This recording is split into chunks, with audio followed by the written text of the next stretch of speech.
Thank you, Phil. So Phil originally asked me to talk to you kind of about Connect, but that seemed way too boring, so I decided to do something different. You all are guinea pigs, so I have to do a presentation in 2 weeks. So I'm running it on you. So, if you love it, you can give me all the applause in the world. If you hate it, just be quiet and I'll know.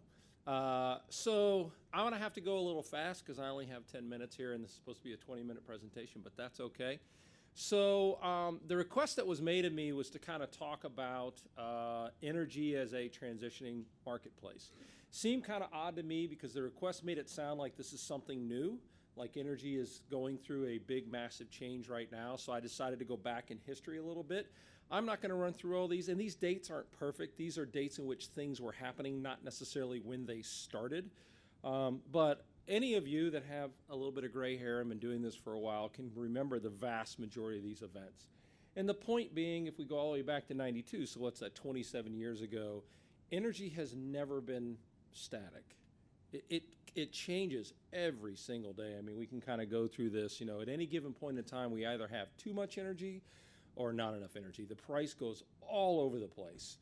And so the real trick in this industry is not necessarily understanding what's happening today, but it's really understanding what is going to happen tomorrow, 5 years from now, 10 years from now, because if the past is any indication, every year something big and new is going to happen. So I just decided to focus on a few things that we hear about that are in the news now, and kind of what do we think is going to happen, and then my own personal projection for where things could potentially go. So we're leaving the realm of reality a little bit here and going into projection. So obviously, many of you remember when President Trump was running, and coal is coming back, which I thought was really odd considering I live in the state of Kentucky, which is a massive coal state, and it's been dying for years. But somehow we're going to bring it back. Well, the reality is that's not going to happen. Coal didn't die because of the government. Coal died because it just is too expensive. Natural gas is a lot cheaper. Renewables are putting a lot of pressure, causing coal retirements to go even faster. The remediation effort that is required in operating a coal-fired power plant, much less shutting it down, is ridiculously expensive. It's not like, for instance, a natural gas plant where you can literally stick the engine on the back of a flatbed and just turn it on. And then to build a new coal-fired power plant isn't going to happen. Costs way too much to build, costs too much to operate. The reason why you have plants that are currently running is because we've already invested all the money, and we don't necessarily have a replacement for it today. We talked about regulating hydraulic fracturing. Still hasn't happened. Don't necessarily see it happening anytime in the near future. There is not enough public pressure at the moment to cause that to happen. And in our current administration, they definitely aren't going to do it. Doesn't mean something couldn't happen in the future, but I'm not seeing it.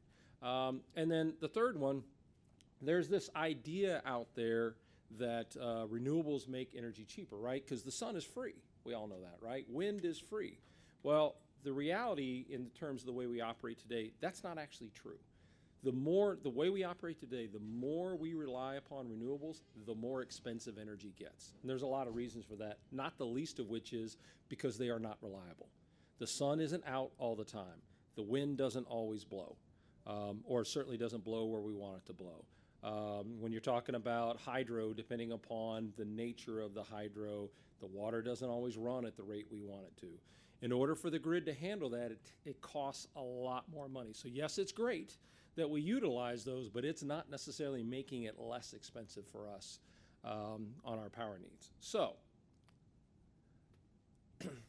what's going to happen in the future? So I decided to pick one topic, one that is talked about a lot. Which is actually storing electricity, right? We can store natural gas. That's what allows us to actually function as a country. A lot of people don't realize that when it gets really cold in the wintertime, we cannot move enough gas from production to people actually being able to burn it.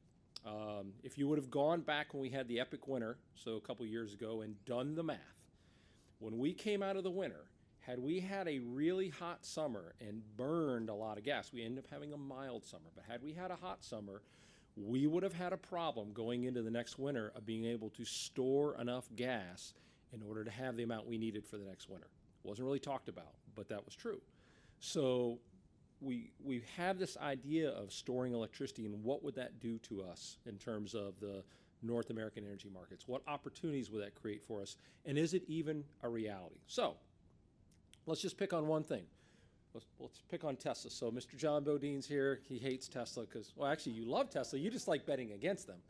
But let's take a look at Tesla. So their Model 3, they're expected to produce 500,000 of these once they get their plant in China up and running. So what does that mean? So if you just kind of do the math and you take the mid-size battery, the 62 kilowatt hour battery, at 500,000 of these, if you produce that many in a year, if you assume that you can fully charge that battery, so you'd have to assume that these cars, when they're not running, are hooked up to the grid, which is kind of the plan if you could actually make all this work. So you could get 2 full 8-hour AC charging cycles. If you charge them on DC, you can do it a lot faster, but that isn't readily available. So take all that math. That means that you could be able to store and then send back out approximately 4,000 terawatt hour, or sorry, 22 terawatt hours of battery storage from these. So that's 500,000 cars. So let's assume you kind of extrapolate that out. And if, as the pundits actually predict, electric cars become more of the norm rather than the exception, you've got approximately 4,000 terawatt hours is the annual consumption of electricity. Based on those metrics, that means that you would need 90 million cars to be able to store that much electricity to allow us to produce power whenever we wanted to, store it in a car battery, and then release it again. So 90 million cars, that's a lot, right? Well, we've got 276 registered cars in the US. So it's approximately so if you had 1/3 of the cars that were electric, that basically met those requirements, you'd have the ability to store the entire electric consumption needs of the country. Now, I'm not saying it's going to happen, but for those that sit around saying it would never happen, the metrics would tell you you're wrong.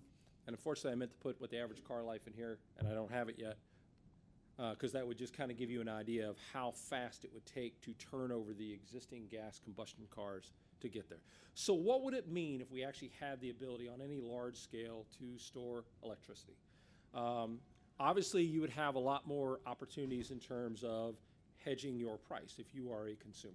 Just like we do in natural gas, you'd have physical ability to buy power when it's cheap and then to be able to utilize it when it's more expensive, just like we do with natural gas. Yes, you can do it financially, but you'd be able to do it literally physically as well. We'd have more renewables. Renewables make a lot more sense when you can store the energy as opposed to having to move it and use it at the exact same time. You'd have more generation choices, which just kind of plays into more renewables. It doesn't matter so much how the energy is generated, or for that matter, where it's generated.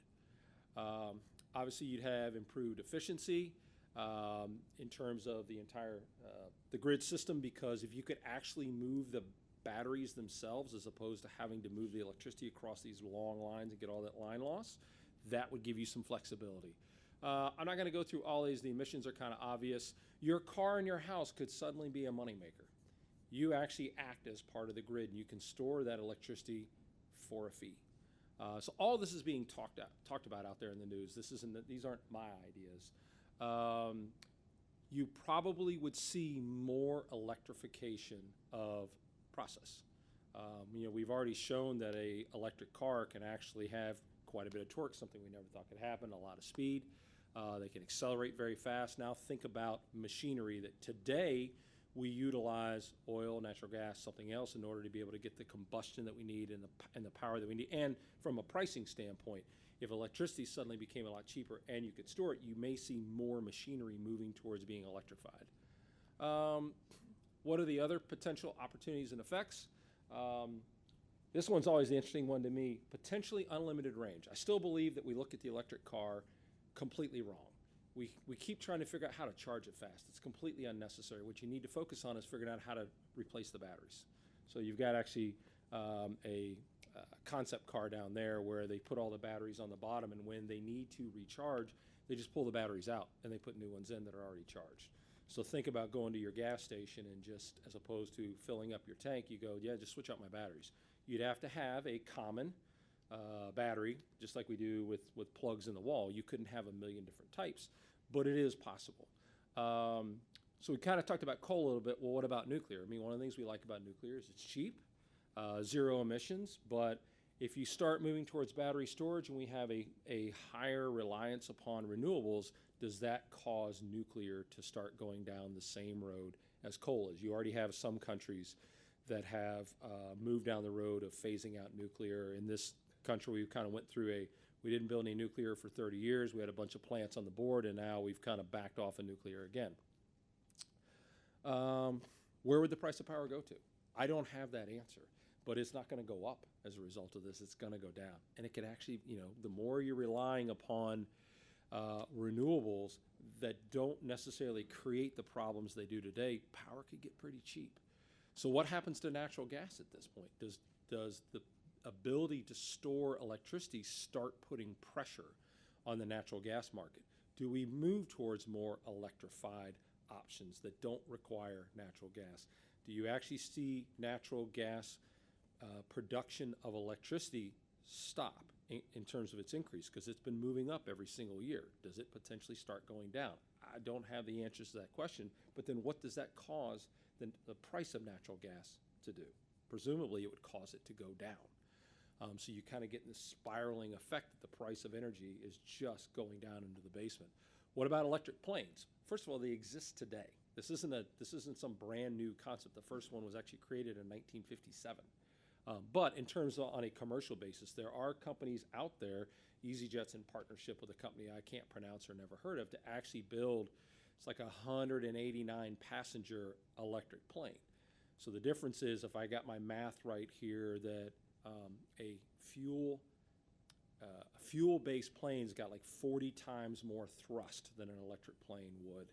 However, the efficiency of an electric plane is substantially more.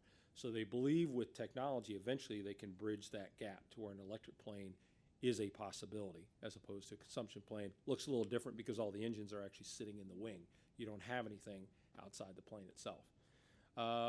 More regulation, God only knows what we will do from a governmental standpoint at any point in time if you decide to move towards battery storage. What is the potential dangers of that? What do we want to control? What other effects do you have? This has been my concern for a long time. If you decrease the reliance upon fossil fuels, which wouldn't happen fast, but if you do, think about where most of the oil is produced. Think about where most of the revenues for those countries come from. What destabilizing effect does that have when you take away their money?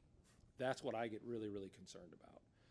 So you can just kind of see where a lot of these countries are. Again, I don't know. I'm not a political expert, but it does bother me. That is it. I think I tried to do it in 10 minutes. And you did a great job. There we go. Any questions for Peter? Anybody? Peter, thank you very much. Not a problem. So